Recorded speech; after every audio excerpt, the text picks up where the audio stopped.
Afterlife feels like it was shattered into 3 bloody chunks. Let's find something positive to say about the Finger Death Punch. Yeah. Challenge accepted. Or is it? You guys just had to vote for Finger Death Punch, didn't you? Why? With this album beating out Panic at the Disco's latest release, which I'm going to review as well, do you think you guys made the right decision here? Here's the thing about that. There are no wrong decisions in rock and roll. For every album that exists, there's someone in the world that at least enjoys a small part of it, at the very least. A note or two. And Finger Death Punch, they got the most votes in the pool, fair and square. And while I am not sure if you guys want a positive or negative review, I'm just going to go with my own set of ears on this one, with my gut. And you know, I've heard that some Finger Death Punch fans, friends of the finger is what they're actually lovingly referred to. I've heard that they can be pretty disgusting and vile in the comment section. So do me a favor, guys. Prove them wrong and show the world that friends of the finger can be good people too, right? I'm going to try to be respectful to the Five Fingers band.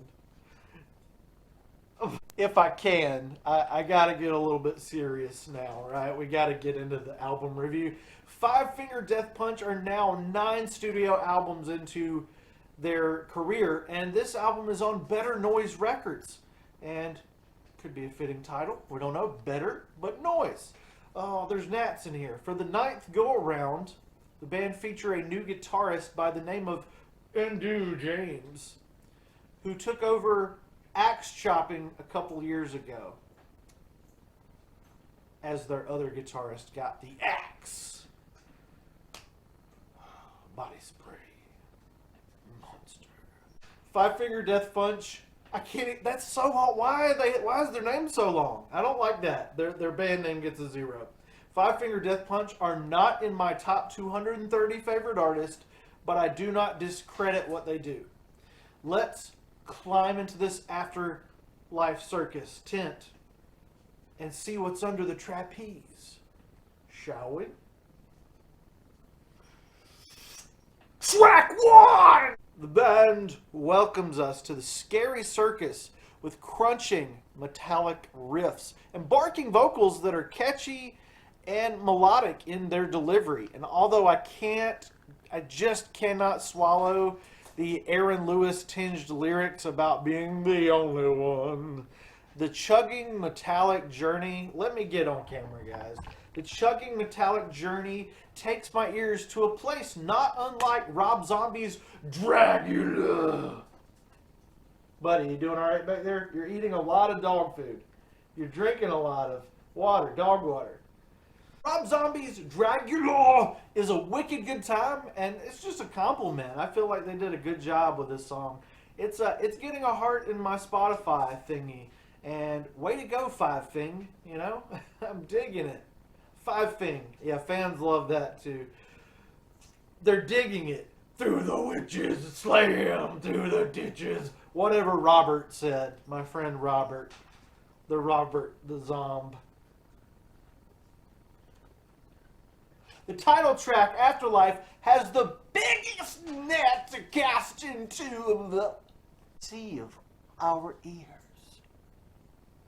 Are you guys with me? Oh. Massive drums, 80s guitars, synthesizers, with and that trademark Five Fing sound. In comparison, sonic comparison, this one sounds like the metallic version of Sum 41 that we got on later Sum 41 albums, which is a good thing, but the music drops out too much, and Ivan Moody's barking, it shifts from talky mumbo jumbo to singing to screaming to squid fighting octopus sounds. And it's like the squid, a dog eating food. It's like there's a squid and a dog in a phone booth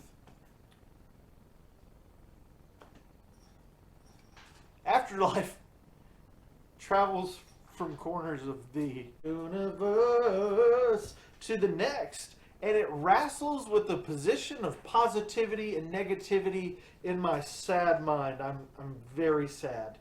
Times Like These is the standout track for me. So strong that it even pushes past the fact that it shares a title with a song that will always be within the mainstream consciousness. That's impressive. That's hard to do. Times Like These, we learn to love again is more of a pop rock song and alternative rock song, and that's where my ears are most happy. Bum, bum, bum, bum.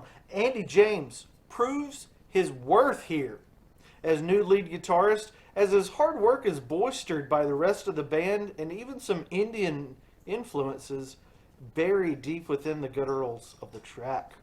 Octopus is good. Roll Them Bones. Oh man, I gotta back the crap up again. It is obnoxious in both title and vocal prowess, if there is any. I'm gonna say, or lack thereof. Dim. Roll Dim Bones. That lyrics is dim, and sometimes that's okay.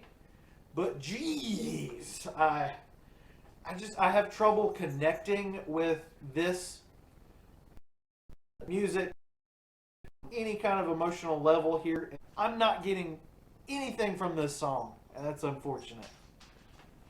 It is at this point in the record that I'm finding myself wanting to jump back to Times Like These, because while there hasn't been, it's not like this is the worst listening experience of my life. Something is seriously lacking in the music at this point in the record, and we're not that far along. Pickup Behind You has a driving rhythm and simple lyrics, a respite from the perceived monster truck dumps and monster drink vibes that this band purportedly gives off. It's like there's a push and pull inside of them, a tug of war for their soul, and it's all icky and inky. Ooh. Judgment Day gives me Terminator chills at first before, I don't know, a chord. What did I write? This is what I wrote. Judgment Day gives me Terminator chills at first before a corn husk of corniness shoots up into my body. Ouch. Corn.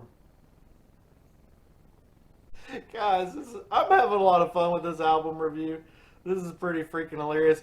IOU spaces out and gives you and I time to breathe, at least for the first 22 seconds of the track. The 22-second mark is where the bouncy five-finger metal instrumentations kick in. Ivan Moody sings a dual and syncopated vocale that is really meant to represent a duality in the character of man as he talks of hate, misery, purgatory, failings, endings, heaven, and hell. There are some real emotive, real emo vibes here, if you will, in this track, and it's kind of fun to listen to. It's not as big and as moving as Times Like These, but it's a rockin' good songs. And at the, let's get right, the 2-minute and 44-second mark, the new guitar guru starts kind of showing off his riffage abilities again. He's trying to keep this new gig in 5-thing. You know what I'm saying? Judgment Day. And it's a song that makes me kind of in on the joke a little bit, with the people that don't like them. And it's just like, thanks for asking. It's just so, it's kind of goofy. Gold Gutter channels a nasally Corey Taylor, but the purposeful cringe is cranking up to 40 trillion point a billion. And while I've been defending this band as much as I can, Afterlife feels like it's shattering into 3 big bloody chunks of something. The first Crimson Burst is a batch of circuses, lives, and times that go easy on the years. The middle is cranked up cringe crust. And the final act has some of that cranked up cringe crust as well, laying over its corpse.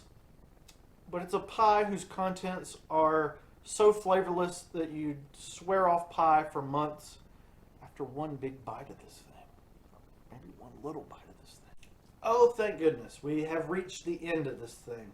We got to look over here for a minute for no reason. We have reached the end! The final song on this thing is actually called The End, and it actually breaks free of the puddles of bloody pie poop pudding, filling goop life.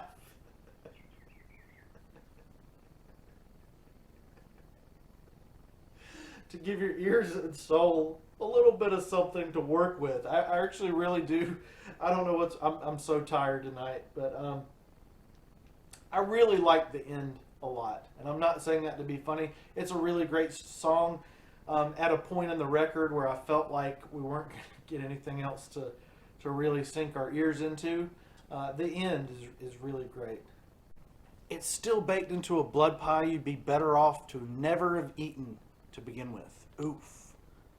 Times like these and Welcome to the Circus are pretty okay rock songs, but slogging through the battlefield of mediocrity that came after them, if this is an afterlife, it ain't a good one.